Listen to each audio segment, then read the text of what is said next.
labasan dito.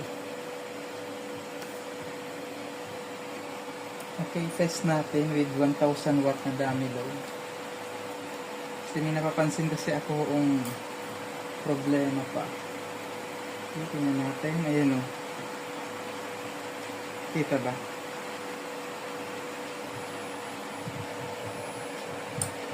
Protect ang channel 1 natin.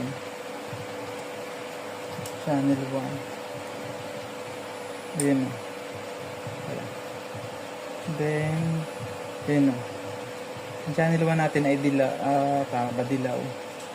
Ito, channel 2. Tingnan natin doon sa waveform. Kita ba?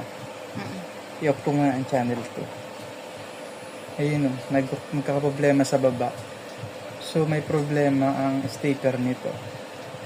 I-update lang natin yung may-ari para malaman niya na may second trouble yung amplifier niya. Kasi ang issue talaga nito ay no sound. Bali, may sound na ito.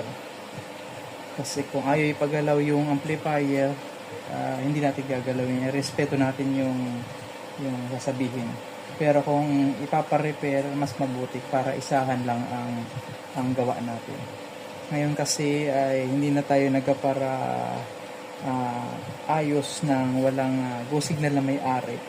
Tapos nakapokus lang tayo sa job description. Kaya sa mga customer, kung maaari, i-note nyo na po doon sa logbook natin o sa details yung mga issue, kasi doon lang tayo magpo-focus. Kasi may mga customer na nakakalimutan ilagay yung mga additional problem.